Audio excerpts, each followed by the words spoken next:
rester avec nous, Aymeric. Les commentaires de marché des équipes de Bourse Direct. Romain Dobré est avec nous en duplex comme chaque jeudi, membre de la cellule Info d'experts de Bourse Direct. Bonjour Romain, merci d'être avec nous. Au moment où on se parle, le Dow Jones qui ouvrait en négatif est en train de repasser légèrement positif. En Europe, on a une petite séance de consolidation, mais même en regardant au microscope, et hier on avait une baisse à Wall Street après la Fed, c'est difficile de voir des signaux de faiblesse dans ce marché, Romain.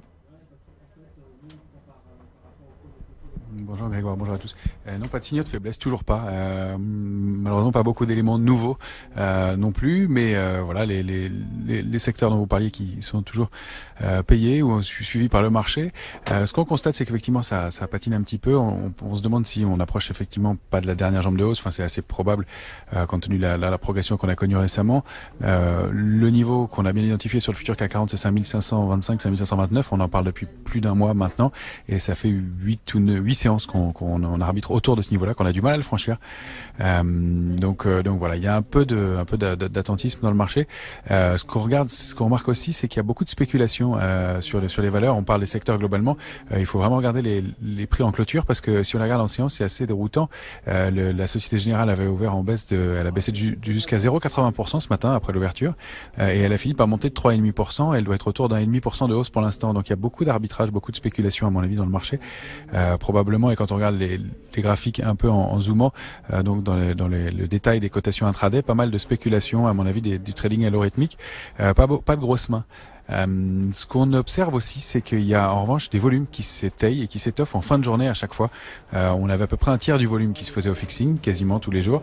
Et mardi soir, alors c'était une échéance mensuelle, enfin c'était le dernier jour du mois d'avril, mais il y avait 2,2 milliards avant le fixing et un peu plus de 4 milliards après le fixing, donc quasiment la moitié du volume quotidien qui est fait dans la cotation au fixing. Et ça, qu'est-ce que ça veut dire, Romain? C'est quoi le message, effectivement, derrière cette partie de plus en plus importante des volumes qui se fait en toute fin de séance, juste au moment de la clôture? Qu'est-ce que ça nous dit? C'est que mon interprétation, moi je pense que ce sont des investisseurs, probablement des gestions qui sont un peu en retard dans le marché, qui cherchent à rentrer et qui, devant l'impossibilité ou la difficulté de rentrer sur les niveaux actuels, ils le disent tous d'ailleurs assez simplement, voilà, il est difficile de rentrer maintenant, on a un risque de se retrouver avec un repli de 5-7% du jour au lendemain sur une mauvaise nouvelle ou quoi que ce soit, parce qu'on est un petit peu haut. C'est pas un moment idéal pour rentrer, et en même temps on a encore un potentiel d'appréciation à venir. Donc je pense que c'est des paniers qui sont achetés. Alors, il y a des considérations techniques là-dedans, liées aux positions d'options et de dérivés.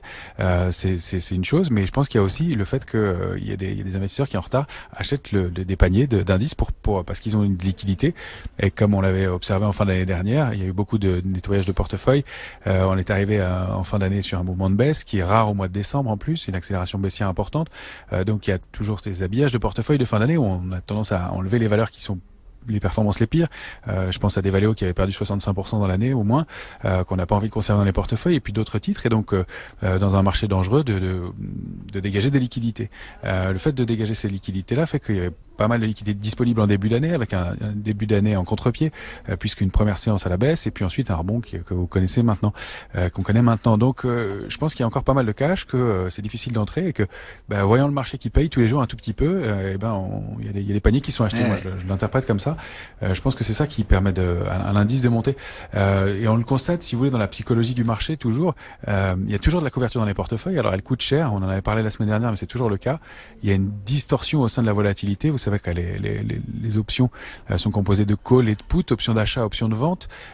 Donc la volatilité, elle est calculée par une moyenne, je simplifie, mais de ces call et put. Et la volatilité, ce qu'on appelle implicite, donc le stress du marché. Et on constate qu'il y a un stress un peu plus important sur les puts que sur les calls. C'est-à-dire que sur les puts, donc les options de couverture, pour simplifier, elle est de 15 à peu près, alors que sur les calls, elle est de 9, la volatilité. Donc elle est basse sur les options d'achat, importante sur les options de vente. Ça signifie que la couverture est chère, ça signifie que tout le monde est couvert, ça signifie que tout le monde a acheté de la couverture, et que pour le potentiel de hausse supplémentaire, là en revanche, il y a un vrai risque de baisse et donc de hausse de la volatilité. Donc on observe qu'il y a un consensus qui est logique compte tenu des niveaux, un potentiel d'appréciation qui est assez limité. Alors à Paris, on peut estimé de l'ordre de 1,5, voire maximum sur une extension de 3%. Je pense encore, pour aller chercher aux alentours des 5612 points, je parle du futur CAC 40, hein, donc qui est une quarantaine, 45 points plus bas à peu près que l'indice CAC 40 cash.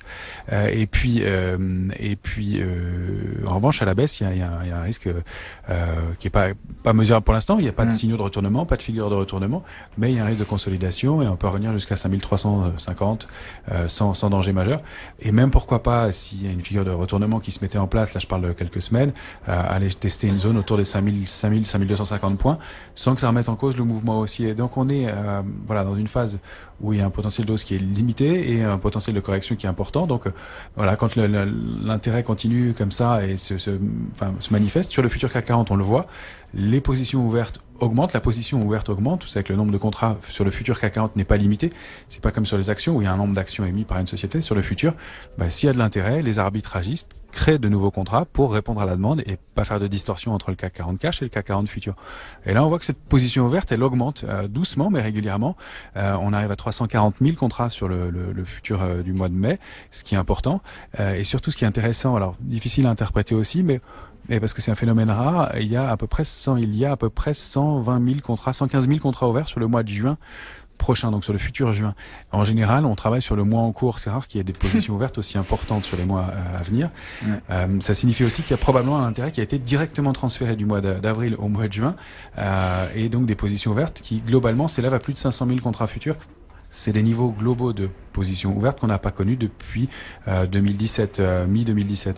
Donc il y a de l'intérêt, ça veut dire qu'il y a de l'intérêt, ça veut dire qu'il y a de la hausse dans le marché, qu'il y a des positions ouvertes. Si ces contrats-là avaient été ouverts dans de la baisse, dans des mouvements de baisse, on aurait pu considérer qu'il y a une accélération baissière possible.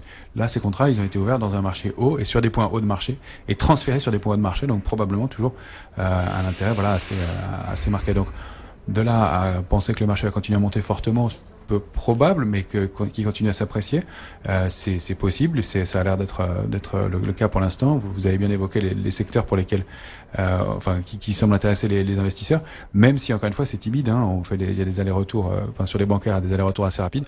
Sur les équipementiers automobiles, oui, on le constate, on le répète depuis plusieurs semaines, et c'est toujours le cas. Ça avance un peu en dents de scie, mais c'est toujours pareil. Ce qu'on peut noter aussi, c'est la sous-performance du Dow Jones, qui est depuis février sous-performe l'indice parisien.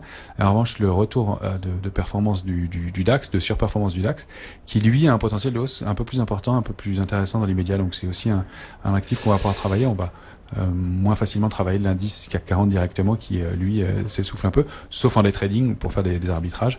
Donc au-dessus de 5470, pas d'alerte. Ça c'est l'alerte de court terme.